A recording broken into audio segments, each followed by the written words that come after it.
설교는 없다.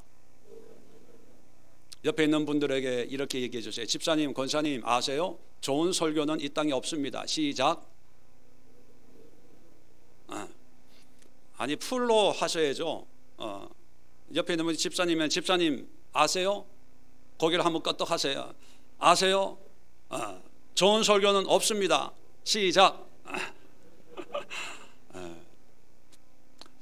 교회를 정할 때 여러 가지 요소들이 있겠죠. 그 가운데 가장 중요한 것 중에 하나가 뭡니까? 그 교회 목사님의 설교가 은혜롭냐 그렇지 못하냐, 그게 아마 가장 큰 기준이 될 겁니다. 그만큼 성도들이 좋은 말씀을 사모하고 찾고 있다는 거죠.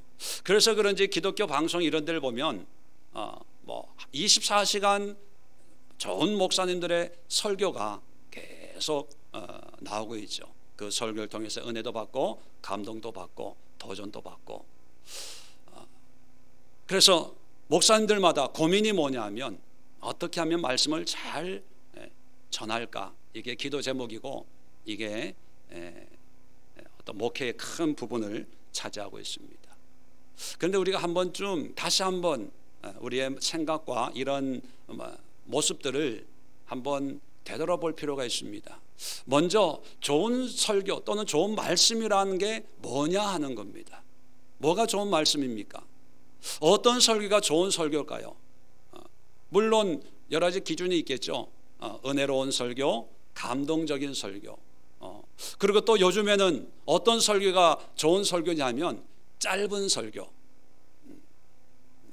저같이 설교하는 분들은요, 어디 청빙 받기 어렵습니다. 그래서 청빙 갈 생각도 없고, 왜냐하면 요즘에는 어떤 교회는요 20분 설교해야 된대요. 30분 했다가는 큰일 나는 거죠.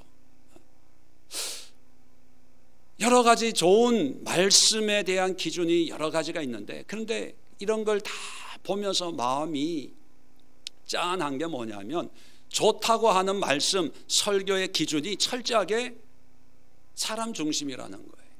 내가 은혜 되는 것, 나에게 감동을 주는 것, 내가 몰랐던 것을 알게 해주는 말씀, 깨닫지 못했던 말씀을 깨닫게 해주는 그런 말씀, 다른 데서는 들어보지 못했던 그런 말씀을 알기 쉽게 설교해 줄 때 우리는 참 좋은 설교다, 훌륭한 목사님이다, 이렇게 얘기합니다.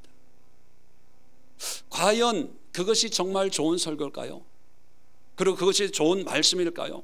좋은 말씀과 우리가 연결해서 또 생각해 봐야 될 개념이 뭐냐면 바른 설교, 바른 말씀입니다. 바르다고 하는 것은 어떤 의미입니까?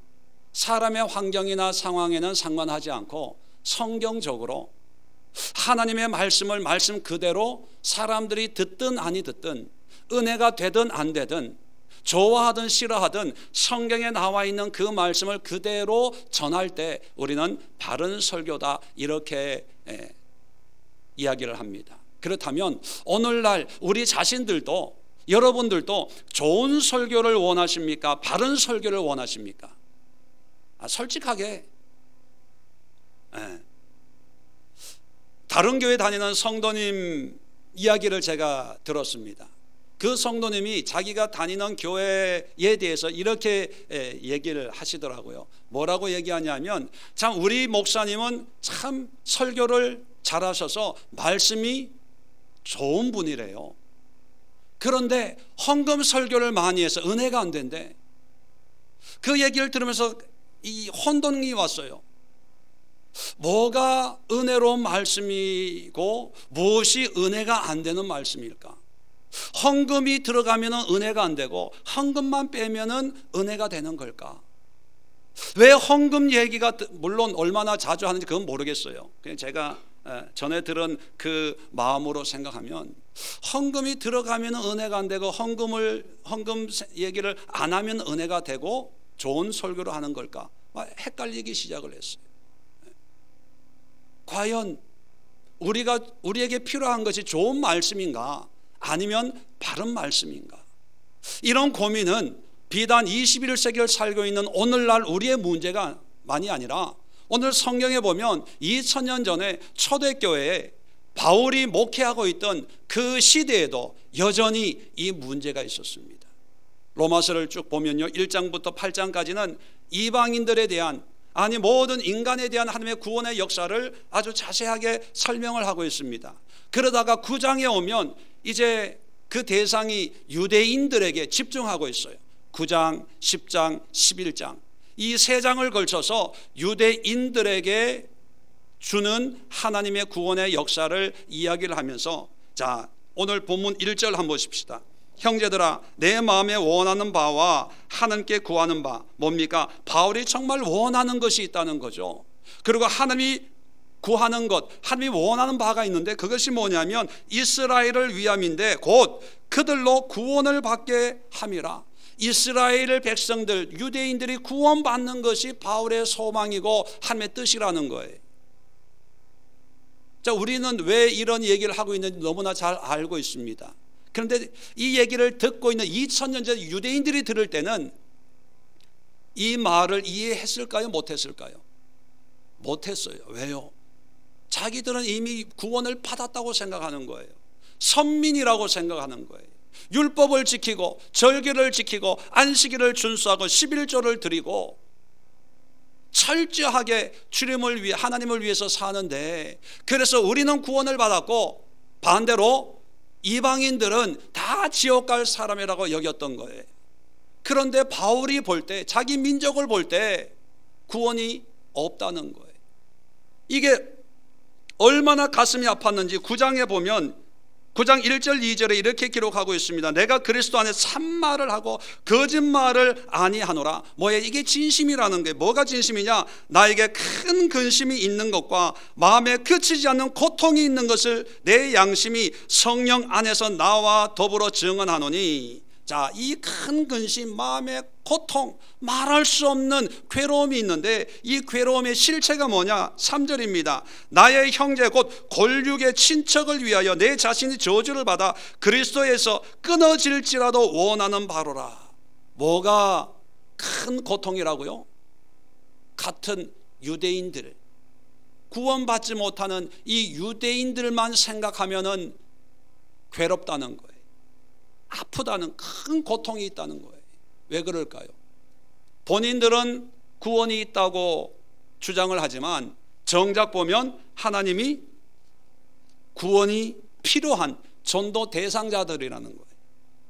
이걸 오늘날로 우리의 환경에 접목을 시키면 오늘날의 그리스도인들, 오늘날의 교인들, 오늘날의 목사, 전도사, 장로, 권사, 안수집사, 서리집사, 평신도들 주일을 성수하고 11절 철저히 드리고 봉사하고 자기 일보다 교회를 더 소중히 여기는 그렇게 신앙생활하는 사람들, 구원 받았습니까? 하면 한 번도 의심하지 않고 아멘 외치고 상급을 생각을 하고 면류관을 생각을 하고 하나님의 구원을 확신하고 살고 있는 오늘날의 그리스도인들이 어쩌면 바울 시대에 바울이 바라보고 있는 유대인들의 모습이 아니었을까?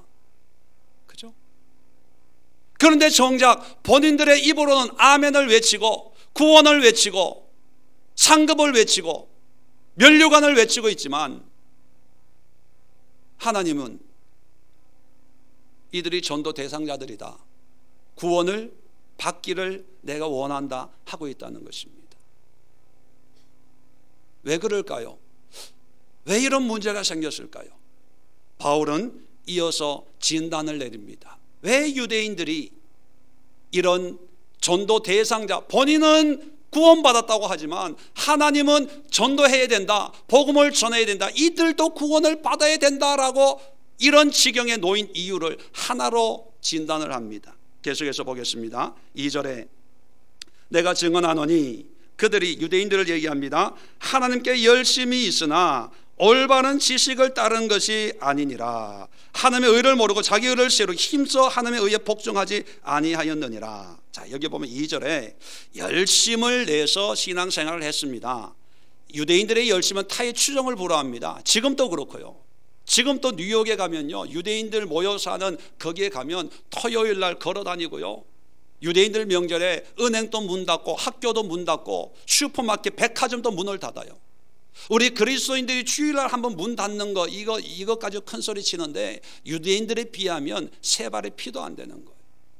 자, 그렇게 열심히 있지만 그러나예요, 그 열심이 그러나 올바른 지식을 따른 것이 아니다는 겁니다. 왜 이렇게 됐냐면 올바른 지식, 이 지식이라고 하는 것은 세상 지식을 얘기하는 게 아니라 하나님의 말씀을 얘기하는 거예요. 다시 말하면 올바른 말씀을 따른 게 아니에요. 바른 말씀을 따른 게 아니었다는 거죠. 그러면 유대인들은 어떤 말씀을 따랐냐 보면, 유대인들에게 하나님의 말씀을 주셨습니다. 율법을 주었죠. 그런데 이 유대인들은 그 율법을 주신 하나님의 마음, 우리 지난 시간에 살펴본 것처럼 돼지고기 안 먹고 장어구이 안 먹으면 모든 게 해결됐다고 착각을 하면서 먹어야 될 것, 안 먹어야 될 것 철저히 구별합니다. 해야 될 것, 안 해야 될 것, 지켜야 될 것, 지키지 말아야 될 것 철저히 구별을 하는데, 그 구별의 기준이 뭐냐면 자기들이 볼 때 좋은 것은 지키는 거예요. 자기들이 할 수 있는 것은 지키는 거예요. 그리고 할 수 없는 것은 봐도 본 척 안 하고 들어도 들은 척을 안 하는 거예요. 그러면서 그 율법을 지키면서 3절에 하나님의 의에는 관심이 없습니다. 다시 말해 하나님의 뜻에는 관심이 없고 자기의 의를 세우기를 시작을 합니다. 왜요? 내가 지켰다는 거예요. 내가 했다는 거예요. 돼지고기 안 먹었어, 안식일 지켰어, 절기 지켰어, 초막절 다 지키고 11조 철저하게 드렸어. 그러면서 자기 의가 드러나는 거예요. 이렇게 잘 보세요. 자기 의가 드러나지 않는 거는 하려고 할까요, 안 할까요? 안 해요. 왜? 드러나지 않으면 재미가 없으니까, 내세울 게 없잖아요. 그리고 괜히 마음에 죄책감만 드는 거예요. 못했기 때문에. 그러니까 할 수 있는 것을 열심히 지키는 거예요. 그러니까 성경을 보면서 하나님이 주시는 전부의 100%의 말씀을 듣는 것이 아니라 그 100% 말씀 가운데 내가 좋아하는 말씀, 나에게 맞는 말씀, 나에게 도전을 주고 은혜가 되는 말씀에 아멘하고 서원하는 거예요. 지키겠나이다, 하겠나이다. 그리고 그 내가 할 수 있는 한계를 정해놓고 열심히 하는 거예요. 봐라, 내가 이렇게 한다, 이 정도다. 그래서 우리는 하나님을 믿고 하나님의 구원이 있다, 이렇게 얘기합니다. 이게 유대인이었다는 거예요.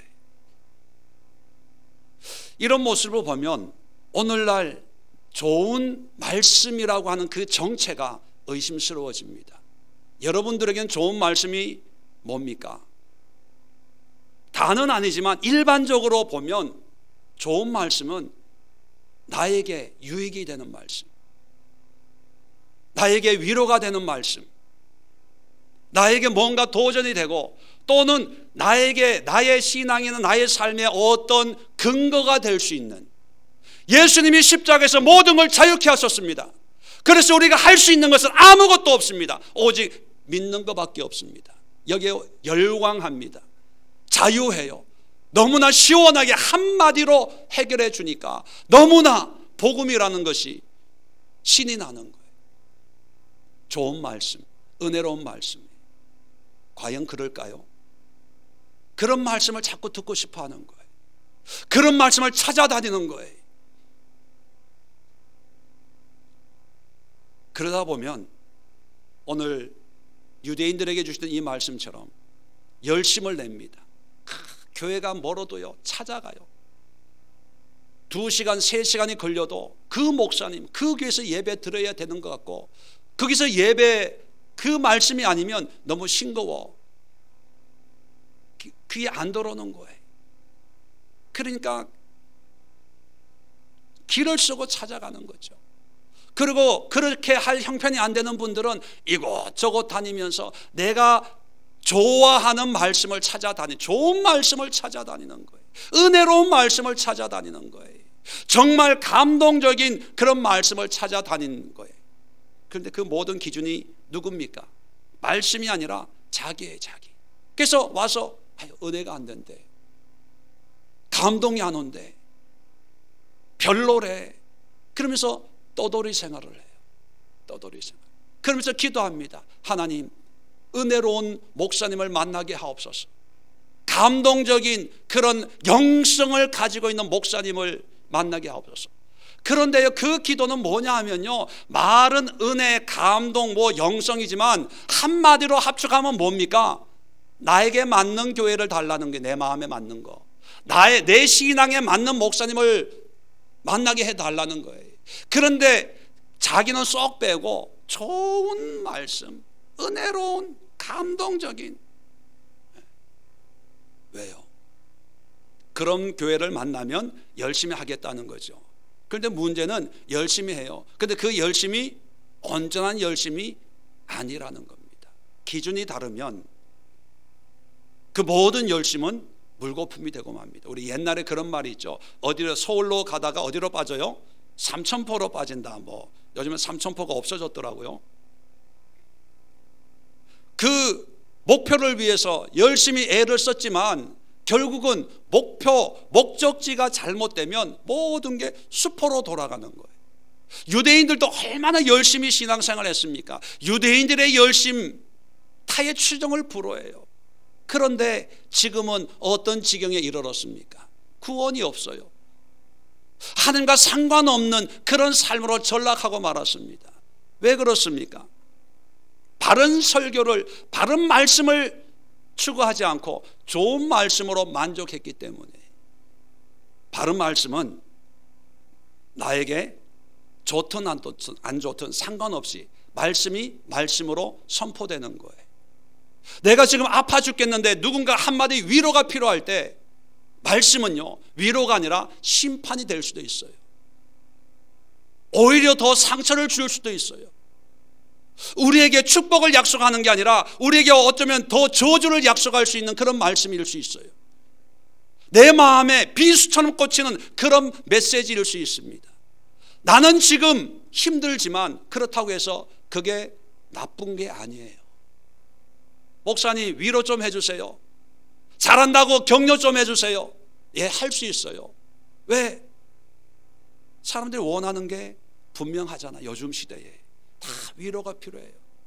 세상에 웃을 일 없어요. 교회 와서도 좀 신나게 재밌게 잔치 축제처럼 예배 드리고 싶습니다. 예, 이해가 돼요.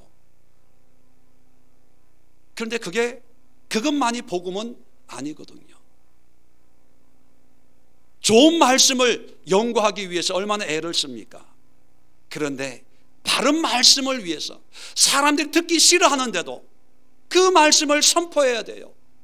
그 말씀을 줘야 돼요. 그 성도님에게, 그 집에 가서, 그 일터에 가서 문을 닫아야 됩니다. 이 사업 접어야 돼요. 그렇게 얘기해야 돼요. 그런데 당사자는 싫어해요. 제가 그랬거든요. 군포에 슈퍼마켓 하시는 분이 있어요. 가서 그랬어요. 이거 하지 마세요.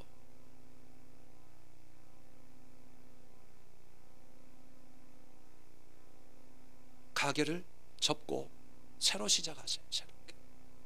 망하는 게 아닙니다. 물론 제가 하나님이 아니기 때문에 그게 100% 하나님의 뜻이라고는 얘기를 못 하겠습니다. 제가 기도하고 감동받은 대로 얘기를 하는 거예요. 자, 그 성도님은 슈퍼를 접었을까요? 계속 하고 계실까요? 예? 문 닫았겠어요? 계속 하고 계시겠어요? 예? 하고 계세요. 그만큼 저는 능력이 없는 사람입니다. 능력 있는 목사가 얘기하면은 아멘 하고 할 텐데 그 뒤로부터는 연락이 안 와요.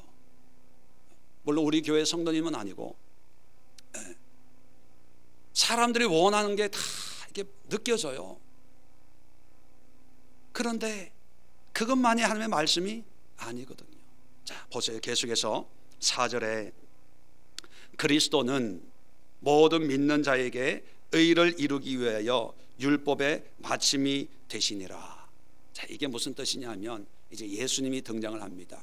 이 율법의 마침이라고 하는 것은 구약 성경을 다 이루었다 이렇게 해석하면 그건 좀 무식한 사람이에요. 지난주에 우리가 살펴봤죠. 구약 성경이라고 성경에 얘기하는 것은 율법과 선지자 또는 시편 이렇게 나올 때는 구약 전체를 얘기하지만 여기서 율법이라고 하는 것은 유대인들이 지켰던, 유대인들이 지킴으로 의롭다고 여겼던 어떤 율법의 기능, 행위를 얘기하는 거예요. 좁은 의미에서 율법을 예수님이 완성했다. 다시 말하면 율법의 모든 의미는 예수님이다라고 얘기를 하면서 이제 예수님에 대해서 쭉 얘기를 하는 거예요. 왜냐하면 좋은 말씀으로 신앙생활하는 사람들에게 세 가지 부작용이 있습니다. 그 첫 번째 부작용은 뭐냐면 잘못된 열심이에요. 열심을 하지만 기준이, 목표가 잘못됐기 때문에 헛된 열심인 거죠. 그 다음에 3절에 보면 하나님의 의를 모르고 자기 의를 세우게 됩니다. 왜요? 자기가 할 수 있는 것을 열심히 하다 보니까 했거든요. 이루었거든요. 그러니까 하나님의 영광을 드러내는 게 아니라 내가 드러나는 거예요. 그래서 내가 주일을 성수하는데, 내가 11조 드리는데, 내가 봉사하는데 라는 생각을 가지는 순간 그렇지 못한 사람들에게는 어떤 생각이 들까요? 너는 왜 그 모양이냐? 너는 왜 못하냐? 믿음 좀 가져라. 좀 열심히 해라. 이게 왜냐하면 유대인들의 모습이었거든요. 자기들만 열심히 하면서 선민이라고 그러고 이방인들은 다 지옥 갈 민족들이라고 생각을 했거든요. 잘못된 자기의가 생기고요. 세 번째는 3절 중간부터 보면 힘써 하나님의 의에 복종하지 아니하였느니라. 자, 불순종이 된다는 거예요. 결국은.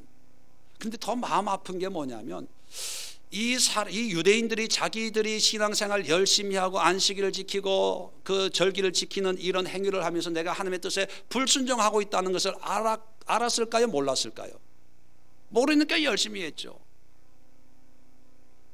오늘 성경을 보면요, 힘써 하나님의 의에 복종하지 아니하였느니라. 그냥 우연하게 어떻게 하다 보니까 불순종하면 그나마 괜찮은데 성경을 보면 힘써 불순종을 해. 힘써. 그런데 본인들은 불순종이라고 모르고 불순종하고 있다는 거예요.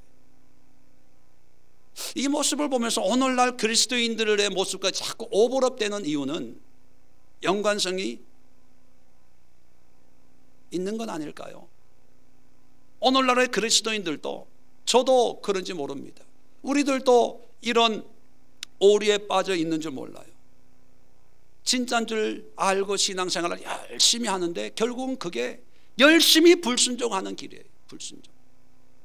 이게 얼마나 가슴 아프고 억울하고 안타까운 일일까요? 열심히 신앙생활 했는데 구원받을 줄 알았는데 하나님 앞에 섰을 때 너는 왜 그렇게 열심히 불순종했냐? 이런다면, 아니 그럴 바에 차라리 먹을 거 먹고 마실 거 마시고 놀 거 놀고 주일날 그냥 놀러 다닐 거 다 놀러 다니고 지옥 가면 그나마 덜 억울해요. 내 죄를 내가 아니까. 그런데 하지 말라는 거 안 하고 하라는 거 하고 주일날 또 마음 놓고 한번 놀아본 적도 없고, 조금 주일날 빠질 때도 있었지만 늘 마음은 어디가 있어요? 교회가 있고 신집사님 그죠? 놀아도 편치 못해. 한 장 걸쳐도요 마음 편하지 않아. 늘 죄 짓는 것 같고 하나님 죄송해요. 그래도 구원받겠다고 신앙생활 했는데 하나님이 너는 왜 그렇게 열심히 나를 불순종했냐? 이러면 너무 억울한 거예요. 이게 유대인들이에요. 자, 왜 이런 문제가 생겼냐? 자, 5절부터 봅니다. 모세가 기록하였으되 하되 율법으로 말미암는 의를 행하는 사람은 그 의로 살리라 하였거니와. 자, 율법은 뭐냐면 그 율법의 의를 행해야 산다 이렇게 가르치는 거예요. 그런데 믿음으로 말미암는 의는 뭐라고 얘기하냐면 내 마음에 누가 하늘에 올라가겠느냐 하지 말라. 올라가게 하면 그리스도를 모셔 내리는 것이요. 또 7절에 누가 무저갱에 내려가겠느냐 하지 말라. 내려가겠느냐 하면 그리스도를 죽은 자 가운데서 모셔 올리려는 것이라. 이게 좀 이게 번역을 몇 번 하다 보니까 이게 좀 이렇게 의미가 복잡하게 됐어요. 가장 심플하게 설명을 하면 율법의 의는 뭐냐면 내가 하는 거예요. 그러니까 율법으로 말미암는 사람은 어떤 스타일이냐면 내가 하늘에 올라가겠습니다. 큰 소리 쳐요. 왜? 뭔가 해야 되니까. 그런데 그렇게 어떤 행위의 의를 주장하는 것은, 하늘에 올라가겠습니다 하는 것은 예수님을 끌어내려는 것이고, 또 지옥에도 가겠습니다 뭐 아주 큰 소리 치는 거죠. 그것은 예수님을 지옥에서 죽은 자 가운데 모셔 올리는 것이다. 그거 뭐냐? 하나님 뜻과 정반대되는 거라는 거예요. 뭔가 하겠다고 하는 것은. 그러면 믿음의 의는 뭐냐? 6절에 믿음의 말미암는 의는 여기하고 연결되는 게 8절이에요. 이렇게 연결돼야 이해가 쉽습니다. 믿음으로 말미암는 의는 무엇을 말하느냐? 자, 믿음으로 말미암는 의는, 자, 말씀이 내게 가까워 내 입에 있으며 내 마음에 있다 하였으니 곧 우리가 전파하는 믿음의 말씀이라. 말씀의 율법으로 말미암는 의는 뭔가 하려고 하는 거예요. 열심을 내가 하늘에도 올라가겠습니다, 지옥에까지도 내려가겠습니다 라고 하는데, 그것은 하나님의 뜻과 정반대되고 하나님이 원치 않은 거고 오히려 하나님이 하시려고 하는 것을 방해하는 거다. 알겠냐 이놈들아, 그런 의미고, 믿음으로 말미암는 의는 말씀이란 말씀. 근데 그 말씀은 좋은 말씀이 아니라 온전한 하나님의 말씀이에요. 그 말씀이 내 입에 가까이 있고 내 마음에 있어야 된다는 거예요. 그러면 말씀이 마음에 있고 입술에 있다는 것이 어떤 의미냐? 바로 9절입니다. 조금 전에 4절에 그리스도가 율법의 마침이라고 그랬죠. 그리스도가 주인공입니다. 자, 9절에 자, 그 말씀의 주체가 내 입으로 예수를 주로 시인하며, 예수를 다른 말로 말씀으로 바꿔도 상관이 없습니다. 또 하나님께서 그를 죽은 자 가운데 살리신 것을 내 마음에 믿으면 구원을 받는데요. 하늘에 올라갈 필요도 없고 무저갱에 내려갈 필요도 없이 뭐가 있으면, 하나님의 말씀이 있으면, 이 말씀이 내 입에, 내 가슴에, 마음에 있으면, 자, 계속해서 입과 마음을 얘기합니다. 10절입니다. 사람이 마음으로 믿어 의에 이르고 입으로 시인하여 구원에 이른다. 자, 11절에 누구든지 그를 믿는 자는 부끄러움을 당하지 아니하리라. 자, 12절 끝에도 보면 모든 사람에게 주가 되사 그를 부르는 모든 사람에게 부여하시도다. 13절에 누구든지 주의 이름을 부르는 자는 구원을 받으리라. 계속해서 반복되는 단어가 뭐냐면 마음으로 믿고 입으로 시인하고, 이 시인하는 것을 나중에는 이름을 부른다, 이런 표현을 씁니다. 자, 여기서 또 하나 짚고 넘어가야 될 게, 그렇다면 예수님을 시인하고 마음으로 믿기만 하면 다 되는 것일까? 우리는 문자적으로 자꾸 글자적으로 해석을 해요. 그런데 이 로마 시대에 입으로 시인하고 마음으로 믿는다는 것은 오늘날 우리가 전도할 때 영접 기도 한번 따라하면 구원받는다는 그런 의미가 아니고요, 로마 시대에 주님을 시인하고 마음으로 믿는다는 것은 내 삶을 드리는 거예요. 순교의 길을 가는 거예요. 내 재산 다 빼앗기고 내 직장에서 쫓김을 받고 우리 가정으로부터, 우리 집안으로 쫓김을 당하는 일이 있더라도 나는 주님만을 믿고 주님만을 따르겠습니다, 이런 고백이에요, 고백. 그런데 우리는 전도할 때 이 말씀을 인용하면서 입으로 시인만 하면 된대. 예수 믿는다고 아멘만 하래. 여러분, 이것은 이단입니다. 이단. 우리가 구원파를 이단이라고 정죄하잖아요. 왜? 그들이 그렇게 전도하고 그렇게 가르치거든요. 그런데 장로교에서도 이단 짓을 해요. 순복음에서 이단 짓을 해요. 성결교, 감리교에서 이단 짓을 해요. 전도하려고, 교회 재정 늘리려고. 그저 교회만 나오면 된대. 예수님이 따라 영접 기도만 하면 된대. 마음으로 믿기만, 아멘만 하면 된대. 아멘 하래. 웃기고 있어요. 그렇게 예수님을 믿을 것 같으면 예수님이 십자가에서 그 고통을 당하면서 그렇게 간단한 구원이었다면 수천 년 동안 유대인들이 그 피의 제사를 드리면서 그렇게 아둥바둥했을까요? 그 또한 오늘날의 좋은 말씀이에요. 좋은 말씀. 간단하거든요. 쉽거든요.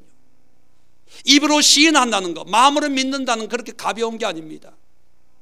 로마 시대에는 내 삶을 드리는 거예요. 거룩한 산 제물로 죽으면 죽으리라. 모든 재산과 모든 시간과 나의 삶을 오직 예수님 앞에 드리겠습니다. 그게 입으로 시인하고 마음으로 믿는 거예요. 그런데 유대인들은 그걸 안 한 거예요. 삶을 드리는 게 아니라 제물만 드리면서도 내가 제물 드렸다는 거예요. 절기를 지키면서도 난 절기에 철저하게 드렸다는 거예요. 그러다 보니까 바리새인이 된 거예요. 사두개인들이 된 거예요. 유대인들이 되고 만 거예요. 왜? 행함으로 자기 의를 드러내길 좋아하니까. 너의 삶을 드려라. 이거는 바른 말씀이지만 듣지를 않아요. 자, 그래서 14절 보십시오. 자, 그러니까 이 바른 말씀을 듣지 못해서 없어서 유대인들이 이렇게 됐다는 거죠. 그래서 그런즉 그들이 유대인들이 믿지 아니하는 일을 어찌 부르리요? 듣지도 못한 일을 어찌 믿으리요? 전파하는 자가 없이 어찌 들으리요? 보내심을 받지 아니하였으면 어찌 전파하리요? 기록된 바 아름답도다 좋은 소식을 전하는 자들의 발이여 함과 같으니라. 자, 이게 무슨 뜻이냐면 하나님께서 믿음으로 말미암는 의를 얘기를 했는데 사람들이 바른 말씀을 듣지 않고 자기가 좋아하는 말씀만 듣다가 율법주의가 되고 그것이 전통이 되고 장로들의 유전이 돼서 지금까지 유대인이 됐다는 거예요. 그러니까 이들에게 바른 말씀을 전할 사람이 있어야 되지 않을까. 그러니까 믿지 않는 그들이 어찌 이 하나님을 찾을 수 있겠냐. 듣지도 못한 바른 말씀을 듣지도 못하고 어떻게 하나님을 믿겠냐. 이런 바른 말씀을 전하는 사람이 없는데 어떻게 이 백성들이 듣고 행하겠냐. 이 바른 말씀을 전하는 이 사람들이 아름답도다 좋은 소식을 전하는 자들의 발이요. 이 바른 말씀을 전하는 사람들이 필요하고 아름답다 이렇게 얘기를 하는 거예요. 그만큼 말씀이 중요하다는 게 말씀이. 그런데 우리는 14절 15절을 또 전도할 때 많이 써요. 전도에 도전을 주기 위해서 길거리 노방전도 하면서. 그런데 이 아름다운 발은요 그냥 전단지 한 장 던져주는 그런 발이 아니라 정말 듣든 아니 듣든 좋아하든 좋아하지 않든 싫어하지 않든 상관없이 오직 하나님의 말씀을 전하는 그런 전도자의 발이 아름답다고 얘기하는 거예요. 자, 이러면 유대인들이 이제 반문을 하는 거예요. 16절 이하에는 이제 유대인들이 이제 항의를 하겠죠. 아니 우리 보고 감히 구원이 없고 바른 말씀이 아니라 좋은 말씀만 믿고 따른다고 어찌 감히 우리한테 그렇게 얘기하냐 이렇게 당연하게 이제 항의가 들어올 거예요. 그 항의에 대해서 또 얘기합니다. 그러나 그들이 다 복음을 순종하지 아니하였도다. 이사야가 이르되 주여 우리가 전한 것을 누가 믿었나이까. 자, 이사야 시대도 그랬다는 거죠.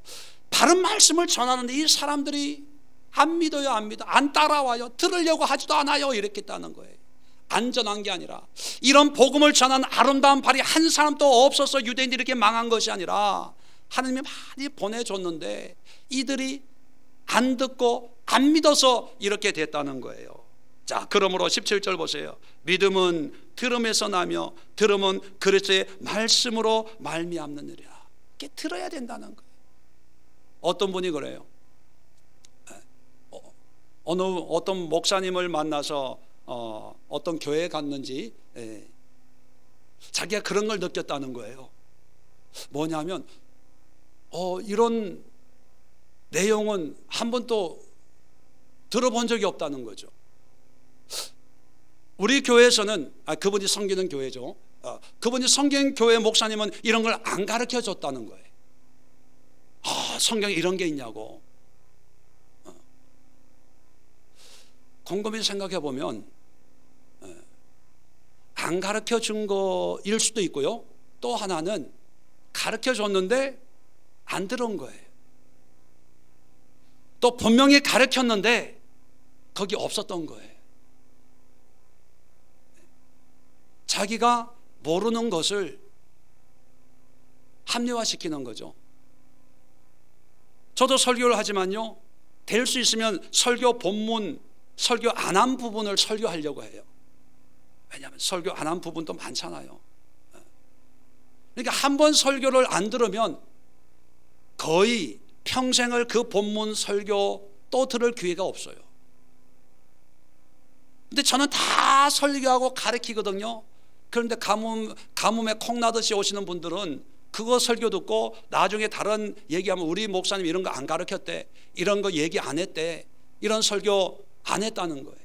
안 한 게 아니라 했어요. 했는데 그분이 안 오셨던지, 했는데도 졸았던지, 했는데도 딴 생각 안 들은 거예요.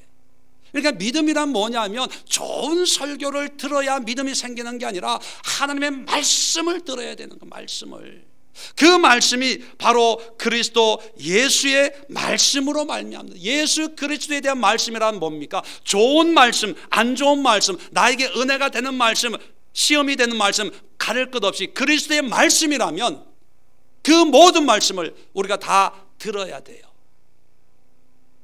이해되십니까? 자, 계속해서 18절에 이렇게 얘기했더니만 유대인들이 이렇게 항의하는 거예요. 내가 말하노니 그들이 듣지 아니하였느냐? 이 듣지 아니했다는 것은 그렇게 바른 설교하는 목사님을 만나보지 못했습니다.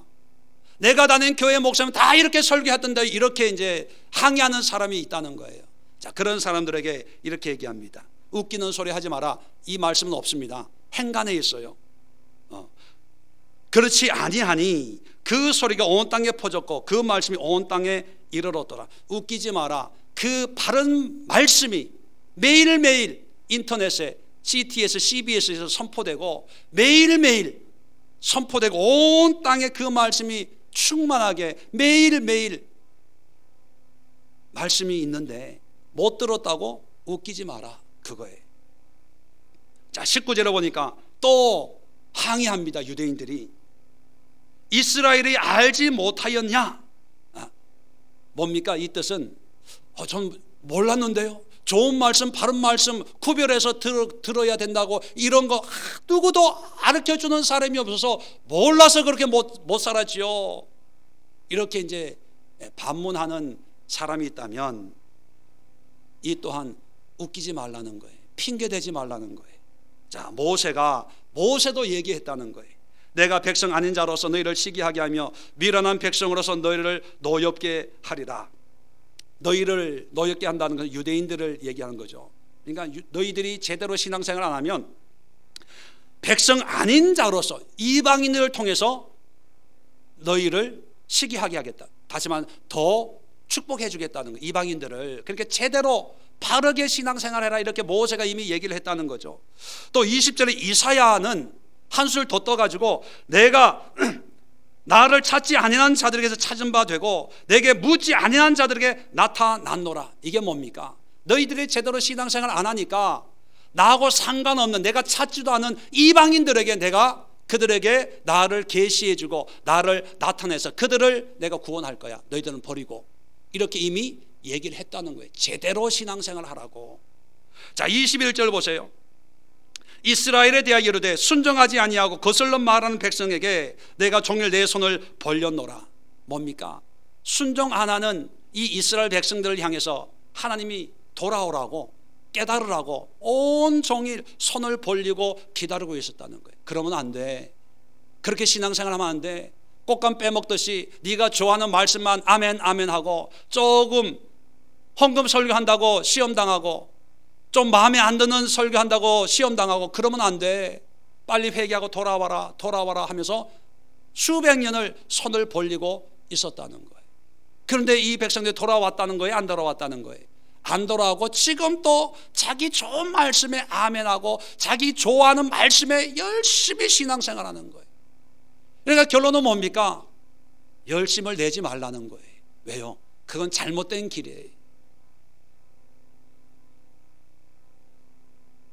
저도 저희 교회 새로 오시는 분들에게 늘 얘기하는 게 있습니다. 뭐 열심히 하려고 하지 마세요. 봉사하려고 하지 마세요. 그냥 예배만 드리세요. 기도만 하세요. 그러다가 하나님이 감동을 주시면 그때 하면 됩니다. 헌금도 너무 열심히 하려고 하지 마세요. 전도도 너무 열심히 하려고 하지 마세요. 그냥 예배 드리고 기도하고 말씀 공부하고 그러다가 하늘 붙여주면 전도하세요. 그거예요. 그러면 어떤 분들은요 이상하게 생각을 합니다. 아니 교회 오면 교회가 뭔가 뭐 북적북적하고 뭐 이래야 되는데 이 교회는 뭐 하는 게 없거든. 이렇게 재미없어 해요. 그래서 어떤 분은 저한테 이런 얘기까지 하는 분이 있어요. 자기가 편안한 목사님 만나가지고 편하게 신앙생활 한대. 그 얘기 들으면서 내가 막 순간 혼돈이 일어나. 나는 결코 편안하게 신앙생활 하고 있는 게 아닌데 늘 싸우고 늘 갈등하고 늘 영적으로 대적하면서 그리고 그런 것을 교인들에게 늘 끊임없이 가르치고 도전을 주고 미혹과 싸우고 세상의 물욕과 싸우고 내 안에 있는 정욕과 싸우고 내 안에 있는 음욕과 탐욕과 싸우고 늘 깨어 기도하고 하루도 기도하지 않으면 견딜 수 없는 그런 목회를 하는데 아니 이분은 지금 내 설교를 뭘 들은 거야? 편해?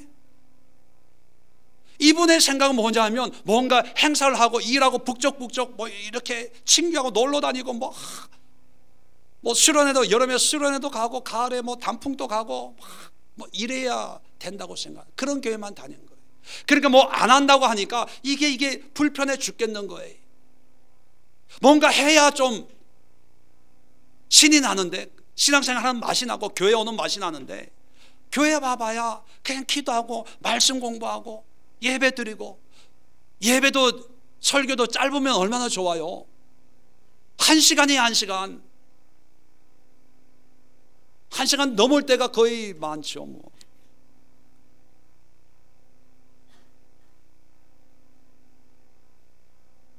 바울의 결론이 뭐냐 하면 열심보다도 더 중요한 게 나의 신앙이 내가 좋아하는 말씀 붙들고 내가 좋아하는 교단 붙들고 내가 좋아하는 목사님 붙들고 내가 좋아하는 교회 붙들고 신앙생활하는 게 아니라 그리스도의 말씀, 바른 말씀을 붙들고 열심을 낼 때 그것이 온전해진다는 거예요.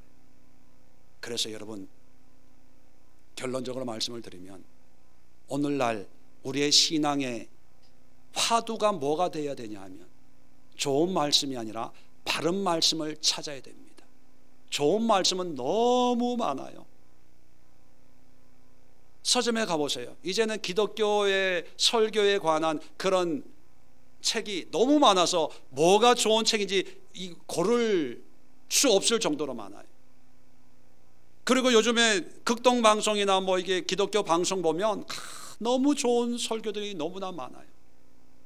그 좋은 설교 가운데서 우리는 나에게 감동되는 것, 물론 성령의 감동으로 우리 감동 주는 게 있죠. 그러나 우리가 기도하고 깨어서 분별해야 될 건 뭐냐면 바른 말씀을 찾아야 돼요. 바른 말씀.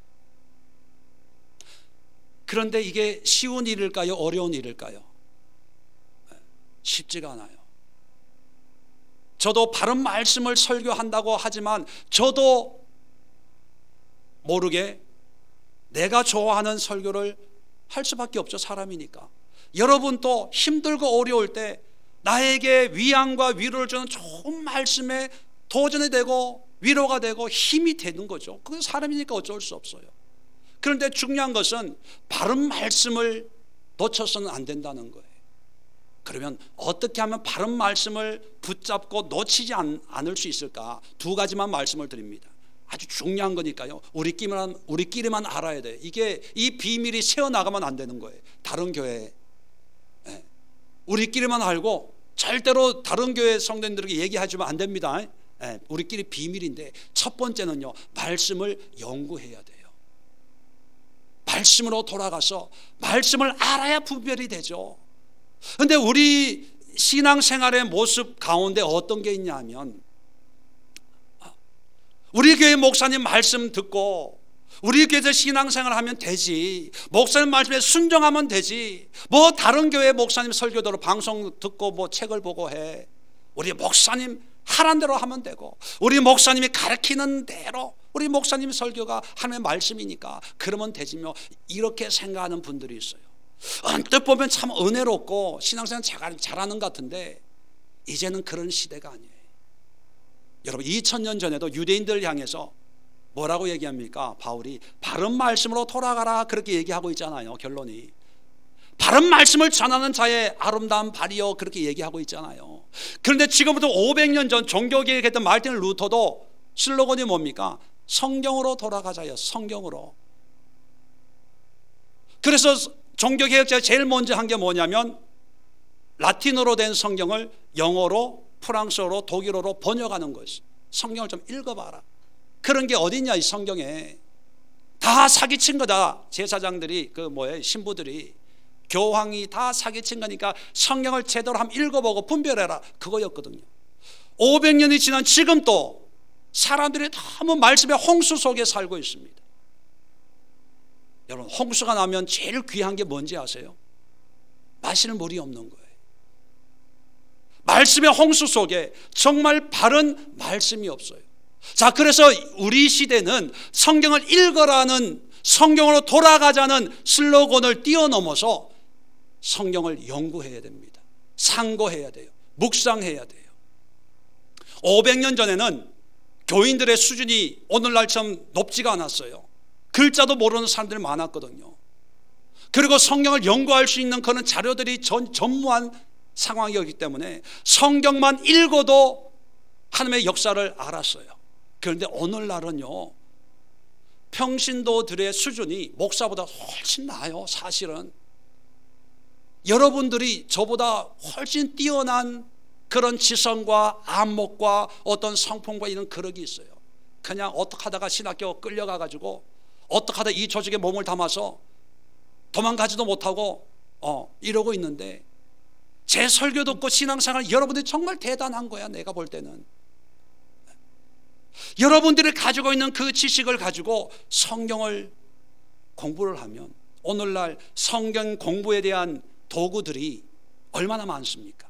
원어 사전부터 시작해서 성국 사전, 각 책별로 주석을 달고 해석해 놓은 이런 책들이 얼마나 많습니까? 저는 이해가 안 되는 게 뭐냐면, 자기의 영혼을 담보를 하고 자기의 삶을 투자를 하고, 그리고 우리는 자기의 자녀, 자기의 다음 세대까지 하나님 앞에 드린다고 얘기하잖아요. 그러면서 성경 한 번 안 읽어보는 사람들이 있어요. 한 번도 안 읽어보는 사람들이 있다니까요. 그런데 더 기가 막힌 것은 성경을 공부해 보려고 생각도 안 해요. 아니, 우리가 외국 여행을 가도 지도를 가지고 여행을 한다면 이 지도가 진짜인지 아닌지, 맞는지 틀리는지 검사해봐요, 안 해봐요? 내비게이션 업데이트가 돼 있는지 안 돼 있는지 확인해봐요, 안 해봐요? 확인해보고 신뢰가 갈 때 그 지도를 들고 하는데, 세상에 교회는 그냥 믿음만 강조해서 그런지 몰라도 목사 믿고 신앙생활해요. 교회 믿고 신앙생활해요. 여러분, 목사 믿지 마세요. 교회 믿지 마세요. 제가 이런 얘기 자꾸 하면 좀 부정적으로 자꾸 얘기하는 것 같아서 제 마음이 좀 별로 편치가 않습니다. 그런데 이게 실상이에요. 제가 그렇다고 저는 잘합니다, 이렇게 저는 얘기 안 해요. 그렇게 얘기할 수도 없고요. 이런 얘기는 안 하려고 했는데, 어제 뉴스를 보니까 세상 법정에서요, 판사가 목사, 그것도 어떤 교단의 총회장 하신 분이에요. 그분에게 재판을 내리는 주문이라고 있습니다. 최종 재판하는 주문을 어떻게 했냐 하면, 교단 돈을 30억, 40억을 가지고 도박을 하신 분이에요. 그 주문에 그대로 읽어드릴게요. 성직자는 일반인보다 도덕성이 높아야 한다. 그런데 피고는 주일날까지 도박장에 살다시피 했다. 카지노 워커 일에서 51억을 땄지만 93억을 잃었다. 강원랜드에서 77억을 쓴 증거도 있다. 탕진한 돈은 성도의 피 묻은 돈이었다. 신의 돈을 도둑질한 것과 같다. 수시로 말을 바꾸는 등 반성은 전혀 없었다. 인간의 법정에서는 이걸로 끝나지만 앞으로 양심과 신의 법정에서도 심판받을 날이 있을 것이다. 그러면서요, 1심 형량보다 2심, 이분이 이 벌이 너무 크다고 항고를 했어요. 줄여달라고. 그런데 더 늘어났어요. 이게 현실이에요. 이게 내 모습이에요. 내 모습. 김재원 목사의 모습이에요. 여러분, 저를 믿고 신앙생활 하실래요? 이 교회 믿고 신앙생활 하실래요? 이 지경이에요. 물론 일부의 일부, 정말 이름도 없이 빛도 없이 바른 말씀으로 날마다 기도하고 몸부림치는 교회와 목사들이, 그리고 성도님들이 얼마나 많습니까? 그런데 요즘에 보면요, 큰 교회, 많은 성도들, 총회장 아무나 됩니까? 저는 날고 기어도 총회장 못 돼요. 신학교 총장 아무나 됩니까? 이번 신학 총장도 해요. 그런데 몇 백억을 이렇게 카지노를 51억을 땄대요. 따가지고 그걸로 성기하면 얼마나 좋아. 근데 93억을 잃었대.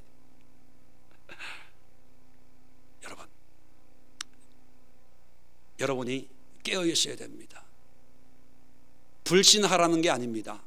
목회자를 불신하고 교회를 불신하고 신학을, 교단을 불신하라는 게 아니라 하나님의 말씀을 우리에게, 나에게 주었다면 이 말씀을 읽고 연구하고 묵상해서 적어도 내가 어떤 삶을 살아야 될까, 내 스스로 깨닫고, 그리고 내가 가지고 있는 기존의 어떤 틀, 구원론, 내정론, 신학적인 이런 모든 썩어 없어질 것들에 매여 있는 모든 것들을 다 던져버리고 정말 복음이 뭔가를 깨닫는 그런 삶이 되어야 되지 않을까요?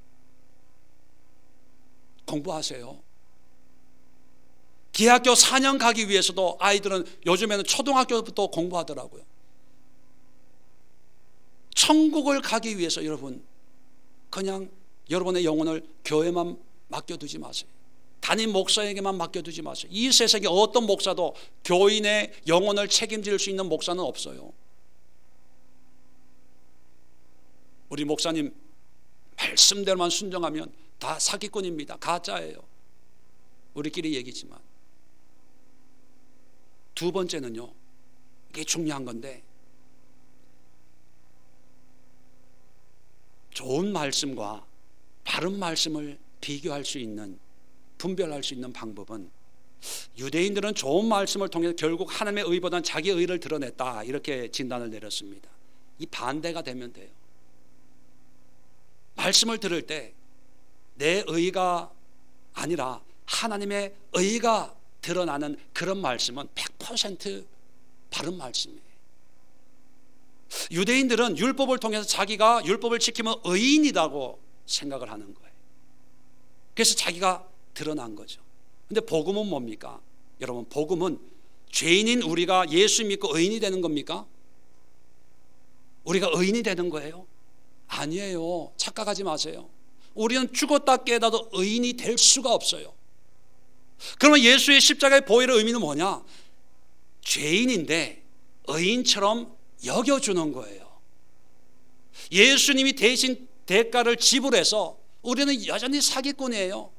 그런데 그 사기의 죄를 대신 갚아주어서 의인처럼 살 수 있는 건데, 엄밀하게 얘기하면 용서받은 죄인이 의인처럼 사는 게 복음이에요. 그러면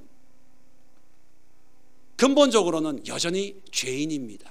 어떤 분들은 예수님이 다 십자가에서 해결해 줬기에 우리는 자유래요. 아무것도 필요가 없대요. 아니, 필요가 없는 게 아니라 하나님의 은혜를 입은 죄인이기 때문에 더 하나님의 은혜가 필요한 거예요. 왜? 하나님이 덮은 것을 벗겨버리면 우리는 여전히 죄인이거든요. 자, 그래서 하나님의 은혜로 죄인이 의인으로 여김 받는 자에게 필수적인 요소가 뭘까? 그게 겸비함입니다. 겸비함. 겸손함이라고 표현해도 되는데, 제가 겸손함보다는, 겸손함은 안 믿는 사람들도 가지고 있는 성향이기 때문에 그 겸손함보다 더 낮은 단어가 뭘까? 성경을 찾아보니까 겸비함입니다.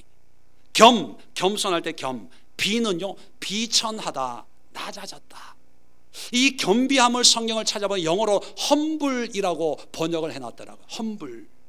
이 humble이 겸손, 겸허 뭐 이런 뜻인데요, 이 humble의 원어를 연구해 보니까 이 human, 사람을 human이라고 하는 그 human의 뿌리가 라틴어에서 나왔습니다. 라틴어의 인간이란 humus라는 뜻이에요.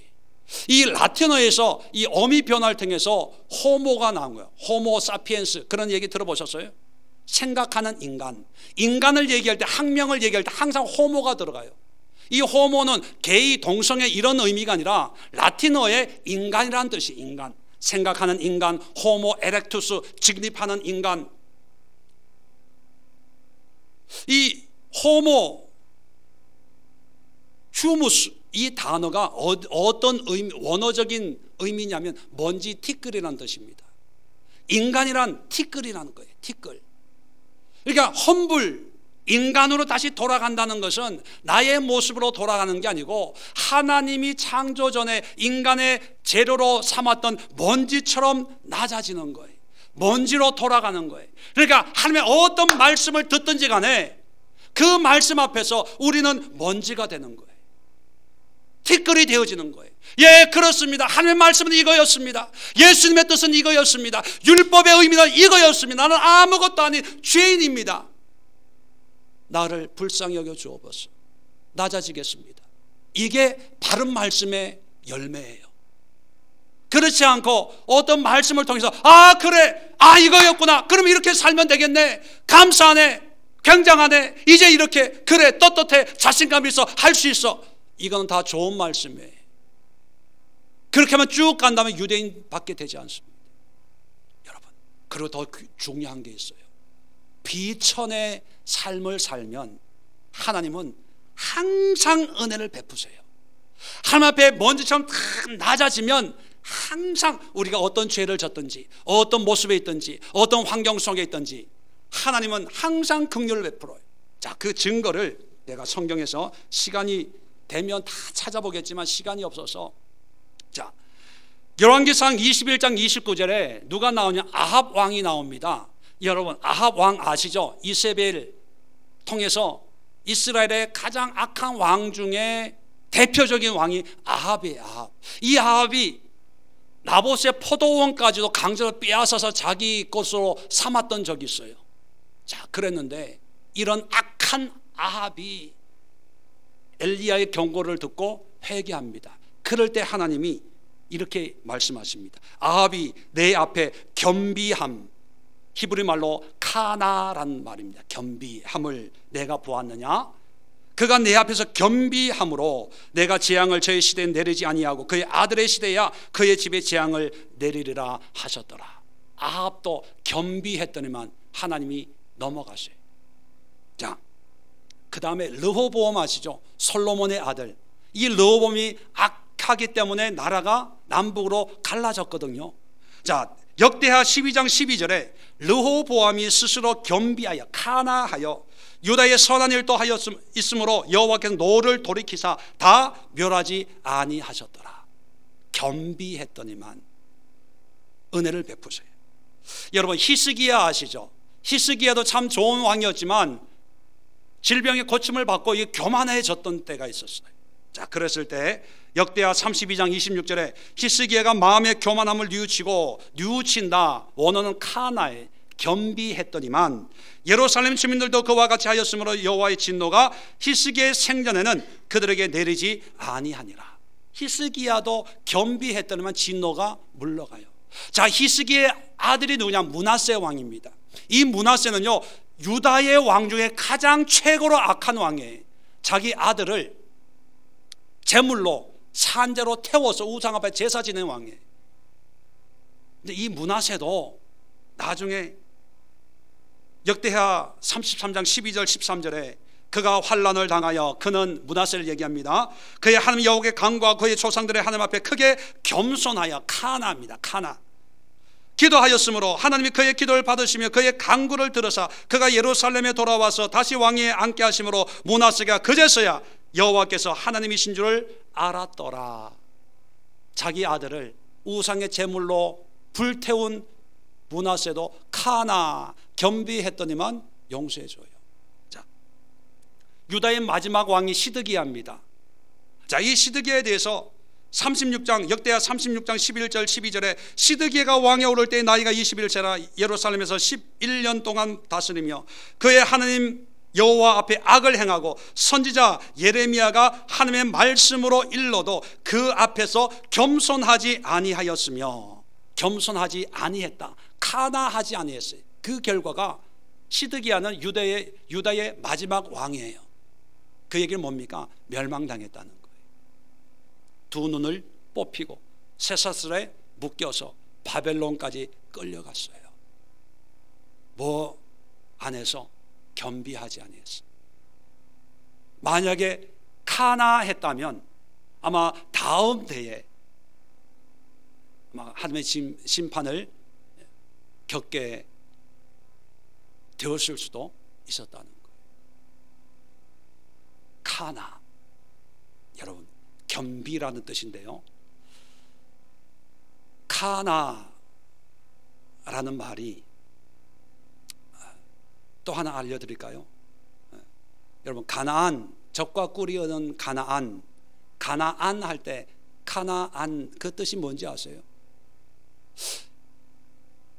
우리는 하나님의 약속의 땅을 그냥 일반적 가나안이라고 불러요. 근데 사실 가나안 땅에는 가나안 족속만 있는 것이 아니고 7족속이 이미 터를 잡고 있었습니다. 히위, 브리스 뭐 이런 족속들이 있는데 왜 그 땅을 가나안 땅이라고 부를까? 그 이유는 하나님이 가나안 땅을 주겠다고 하는데 이름의 의미가 있어요. 카나안, 뭐냐면 낮은 땅이란 뜻이, 겸손한 땅, 겸비한 땅. 가나안 땅은요, 낮은 자들이 모여 사는 곳이에요. 겸비한, 티끌린 사람들이 모여 사는 곳이에요. 그렇다면 좀 의미를 확장하면 하나님의 나라는 어떤 사람들이 모여 사는 곳일까요? 카나하는 사람들, 겸비하는, 겸손한 사람, 낮아지는 사람들, 말씀 앞에 날마다 내 마음을 깨뜨리는 사람들, 말씀으로 내 야망과 꿈을 깨뜨리는 사람들, 내 의는 죽고 하나님의 의가 살아서 하나님만을 찬양하는 그런 사람들만이 가나안, 젖과 꿀이 흐르는 땅이라는 거예요. 말씀을 마칩니다. 좋은 설교는 없어요. 좋은 말씀은 없습니다. 하나님의 입장에서 좋은 말씀이란 성경 전부가 되겠죠.